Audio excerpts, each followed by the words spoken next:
If you like what you hear, follow us on Apple, Spotify, Podbean, or wherever you listen to podcasts. And to read more about the topics we cover, sign up for the Inspire podcast newsletter. See the link in our episode notes. Research has shown that children learn to lie when they are as young as 2 years old, and that most people become very skilled at it. But truth comes more naturally.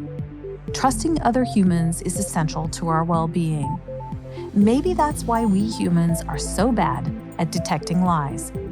Hilary Schulman, an associate professor in Ohio State's School of Communication, says this phenomenon is called truth bias. Unless there's a reason for us to become suspicious, we generally just believe people and believe what we hear in the world. And that allows us to move on and learn things and have goodwill towards others and not be constantly suspicious all the time. But truth can be difficult to discern. It's nuanced and subject to interpretation. Look no further than the lore that surrounds historical figures. Thomas Edison invented the light bulb. Christopher Columbus discovered America. Benjamin Franklin discovered electricity. All these common beliefs are false, according to the body of historical evidence produced during those figures' times.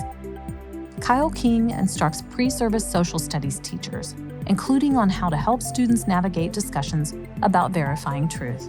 Truth is complicated. Everybody has our own set of truths. People, based on their backgrounds, their education, their experiences, they're constructing their own truths. And depending on what those experiences have been, they can be quite different and at odds with each other. And this isn't a new situation. This has always been around, right? People have always argued over what is actually true. But research shows that not all lies, we'll call them misinformation and disinformation, are the same. About 30% of people create disinformation because they want financial or personal benefit. And about 4% of people are purposefully trying to hurt the people they deceive. The number of people who pathologically lie is smaller, but the harm they do becomes amplified when the vehicle for spreading false information is far-reaching. Think about it. How would Hitler have used artificial intelligence if he could have harnessed it? What if Bernie Madoff had had a TikTok feed? Deetra Price, Executive Director of the College of Education and Human Ecology's Center for Digital Learning and Innovation, wonders how AI in particular is further degrading people's trust. What does it mean when you cannot believe the information that you are consuming? And that's not something that my parents had to worry about, or that for the most part of my life, I didn't have to worry about. I had to ask questions, but I didn't have to wonder if it was real. Can you spot the deep fake in your social media feed? And do you know how to verify which information is true in your AI-enhanced search? Can we learn to protect ourselves from disinformation while teaching young people to tell fact from fiction in the media they consume? I think one of the things that we might have to do is give ourselves some grace and understanding that we may not always be able to verify if the information is accurate. And I think that's why being able to ask critical questions at this point in time might be our best offense in consuming information.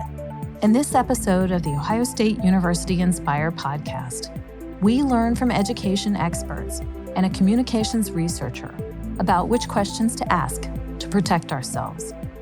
And we discuss the ways that people process media and how that makes them susceptible to false information.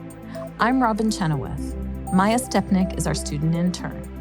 Inspire is a production of the College of Education and Human Ecology. The stakes could not be higher for guarding ourselves against false information. Here's the thing about these AI-generated videos now, as good as they've gotten to this point. They can and will pass as real videos to people who are not looking for AI-generated videos. Brand new information coming out from the FBI this morning saying that online scams raked in $16.6 billion last year. Russia has helped amplify and spread false and misleading internet claims about recent hurricanes in the U.S. and the federal government's response, part of a wider effort by the Kremlin to manipulate America's political discourse. Generally speaking, influence campaigns are more interested in sowing distrust in the election process and exacerbating divisions than they are about getting one candidate elected over the other. Aside from the ever more convincing quality of AI, what makes humans so vulnerable to misinformation? Hillary Schulman researches the likelihood that people will accept or reject false information in the media they consume. Doctoral student Kara Fort Blulerner and PhD graduate Austin Hubner guided 2 studies. I'm really interested in your study because it examines something that you call processing fluency, and I'm thinking that this really does impact a student as well, even a very young student, because it impacts the way they detect misinformation. Processing fluency can be defined as the experience of ease or difficulty while you're processing information.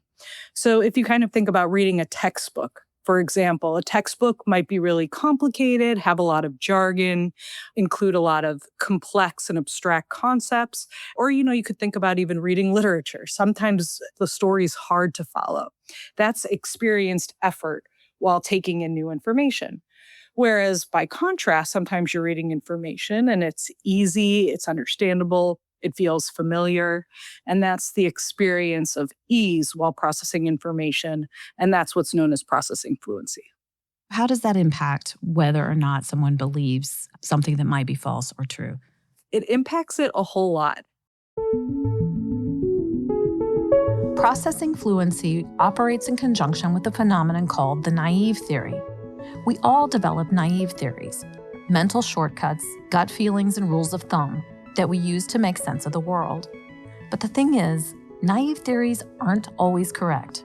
One of the rules of thumb that we have or hold in our mind is that when something feels easy to process, it's because we've come across that information before. And when we come across or are familiar with information, we tend to not flag it as something that's new or different or requires our thought or attention or scrutiny. So when something is processed with fluency, we tend to accept it as true because we don't really stop to think about it very much. And that's kind of difficult when you're explaining and maybe truthfully explaining a complex subject, right? Absolutely. Purveyors of misinformation, do you think that they've harnessed this technique of making things simple, easily understood, so that people might believe things that aren't true? Yes, absolutely. I think actually a lot of misinformation spreads because of naive theories. You could tell people, vaccination is a great example, that making people a little sick or injecting them with a little bit of this virus is actually a good thing. But the naive theory is that just doesn't feel right. Getting people sick, injecting them with a virus feels wrong. And as such, I don't like it because it's that feelings of information, not the information itself. And you can give people the complicated explanation for why this is actually a good thing and an important thing, but that's hard and it's complicated and it's difficult to process. Whereas the explanation that, I don't know, this doesn't feel right, just feels better. Quite honestly, I think this is just a challenge that a lot of public health communicators face. It's a challenge politicians face. It's a challenge scientists face, which is the actual truth is so much more complicated than people are willing to expend energy in learning. Misinformation is certainly not new. It's been going on, since the beginning of time. But now technology has impacted its spread so much. Is that right? There's a couple of phenomena that online is particularly good at, the way that it's able to amplify misinformation. And one of these features or affordances is the idea of repetition. You can repeat the same piece of misinformation or false information over and over again. With processing fluency, the more we see something, the more fluent we process that information. And this is the mere repetition effect. The more familiar it is, the easier it is for our brains to process and accept.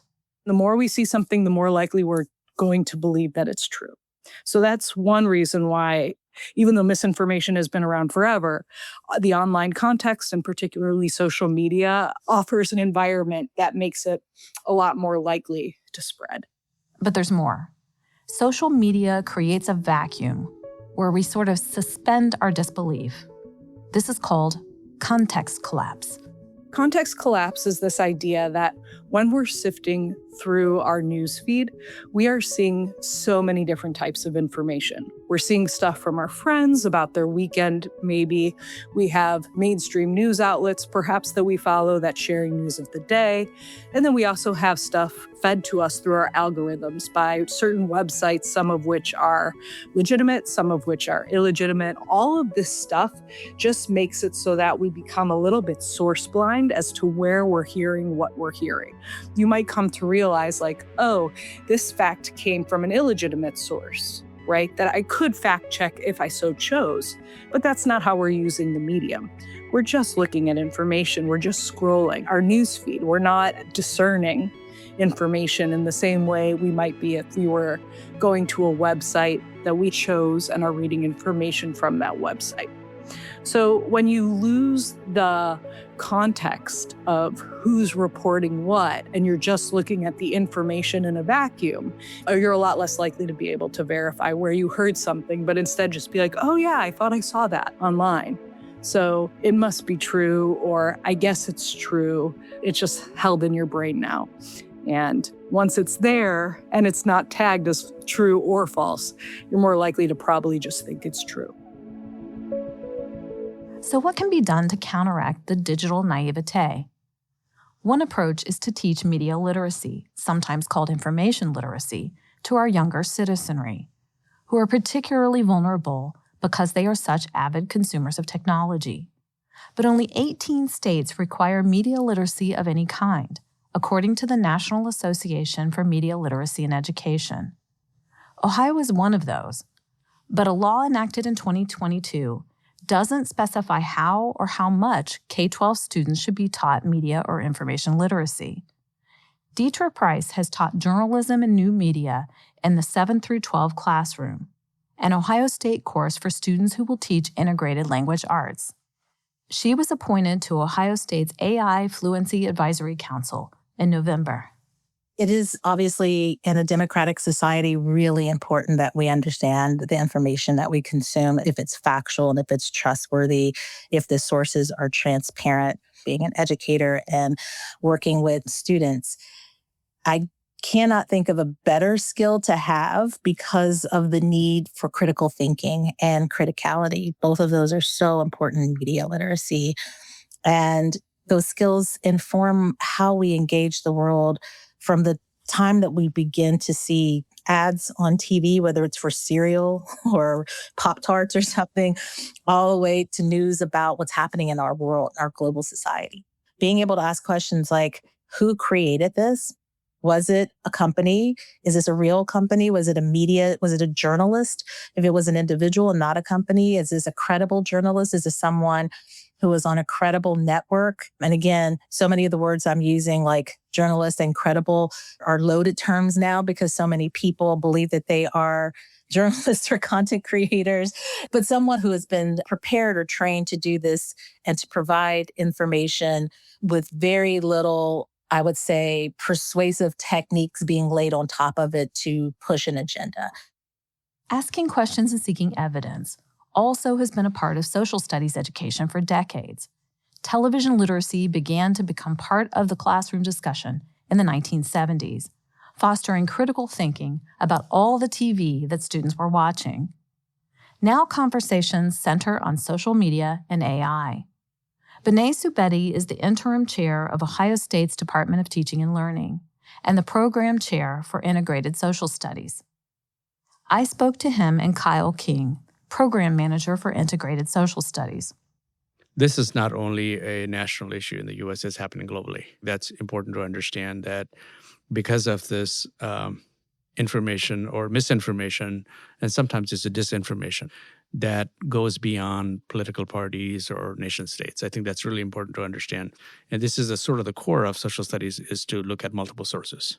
So if you are hearing information from only one source, then it's problematic, because it may not tell you the multiple experiences, histories, or perspectives that's embedded in it. And I think when we fall into that single story or single source for information, that can create a lot of problems. And I think this has to do with the growth of social media in today's society. And if you really think about it, young people, if you ask them where did they get their information, they will say, I get my information, my news from social media.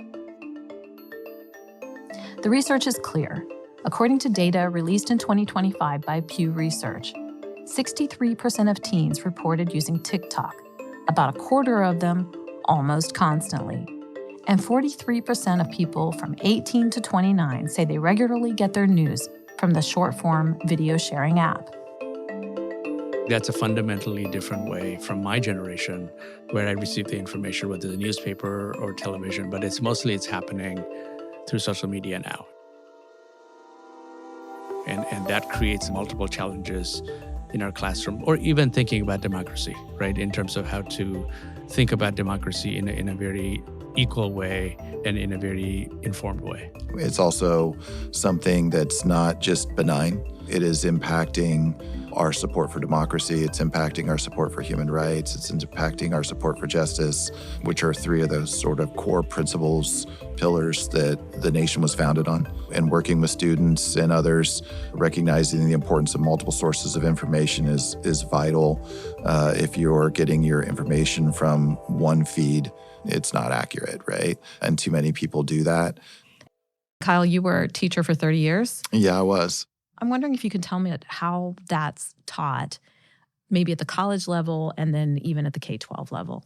Classrooms become places of where we're practicing what democracy looks like, where the students are not just sitting silently being asked to absorb information that's presented to them, that they're interacting with the information, they're reflecting upon it, and then they're sharing their stories of what they've learned with each other, because that not only just builds, co-constructs knowledge, but more importantly, it co-constructs community. One of the first things that we can do is teach students that this is occurring and that they are vulnerable to manipulation so that they can begin thinking about actions they will take to not be manipulated. Another maybe important step is to teach students that every source is biased.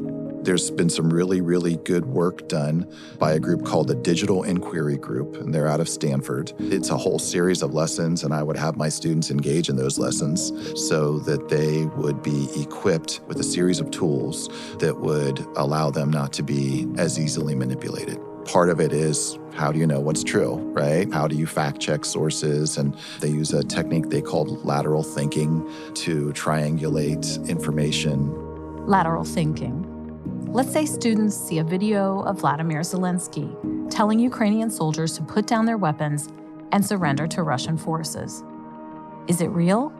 Instead of sort of like searching down your feed to try to validate that piece of information, you open up additional tabs to do research on it, to see who's saying it's true and asking all sorts of questions like, why would they be interested in saying this? What's their background? What have they said in the past that's turned out to be true? What have they said in the past that's turned out to not be true?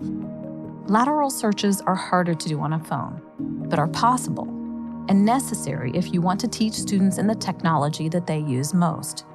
A lateral search brings up multiple videos and news stories by NPR, CBS, The Guardian, and more. Nearly all say the video of Zelensky was debunked as a deep fake, created by Russia to further its interests in the region. But the search is not perfect and also pulls up some sources supporting the false video, particularly if you visited similar sites before. So asking those critical questions is, well, critical. Deetra Price. Who created it? Like, why was this made? Is this providing me information? Is it compelling me to act on information? Is it trying to change my mind about someone, trying to get me to buy something? Who benefits if I do the thing it's asking me to do? How is power circulating in this particular media that I'm consuming? Is it providing a representation of people who have more or less power? And then I think that gets back to the notion of what techniques are being used to make this message believable or credible. And so those questions are super, super important for us to ask before AI. They're even, I think, more important now because now you have to ask, was this content generated by AI? Do I believe that this content could have been generated by AI? And that's a new question that I, a couple years ago didn't have to ask people. But now you do have to ask. And so that criticality and again, critical thinking to me is the most important thing we can focus on. Kyle King. It is definitely a very important question that we are struggling with right now. But the essential question of what is truth? What are your sources of truth? Where are you getting your truth from? How are you constructing your truth? How does your truth relate to others? How is your truth helping you either develop or impede your development of empathy? Those have been around for a very long time. Benet Subedi.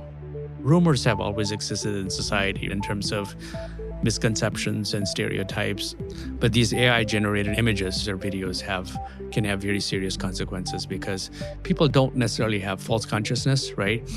But they may believe in certain things if it is fed to them often, if it comes to your feed often. And there might be a moment you'll say, okay, maybe that is the truth, right? And that's where I think we have to educate our students to be very critical of what you're hearing and seeing.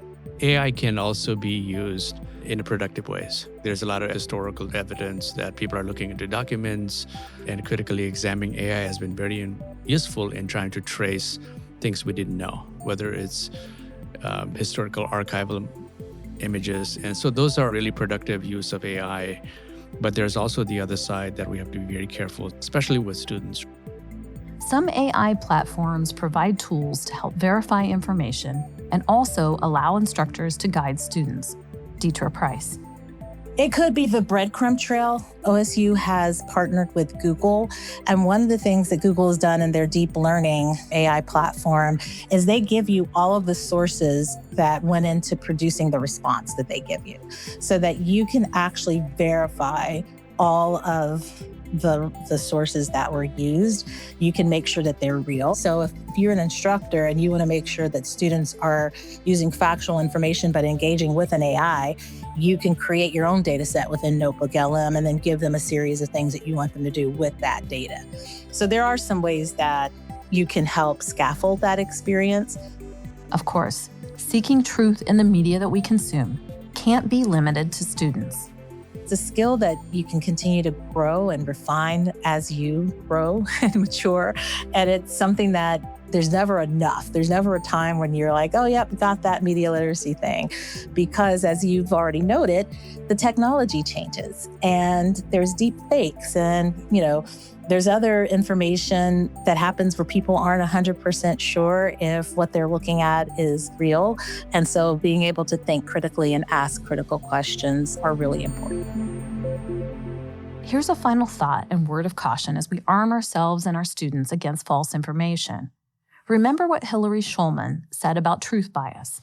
Our truth bias really does start to work against us in these contexts and in these social media feeds where people are intentionally trying to mislead us when the average person doesn't feel like they're supposed to be misled, right? We're not naturally suspicious. We are not naturally suspicious. And the question to ask is, do we want to be?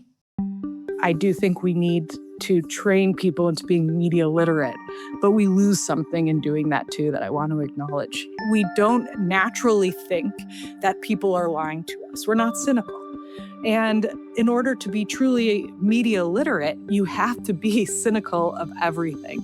And while that's really good from a media literacy perspective, from a social perspective, from us just going about our day, meeting people, learning about the world, to reverse course on this truth bias, to start getting very cynical about the information we see, we lose something about open-mindedness and trust and acceptance of others that I think is worth considering. I think as we teach media literacy, we just need to teach the skills in the right way, teaching people about how to trust but verify. We're not teaching people that the world is full of terrible people trying to mislead and deceive and exploit. That's kind of the point of what we're talking about, too. When the information is true, people don't believe it either, right? That's kind of the antithesis of believing the bad thing, but now you don't believe the thing that's true that actually might help you. That's a great point. That's a great point, right? And that's what happens when you make people too cynical. They don't trust anything, even truth, or their cynicism is misguided towards places or institutions that are trying to give good factual information. So that's, it's a double-edged sword.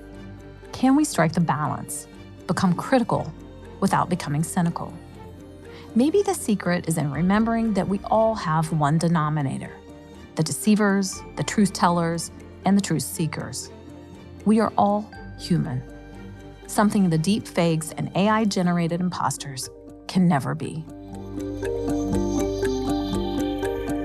For classroom resources helping students verify truth, see the link in our episode notes.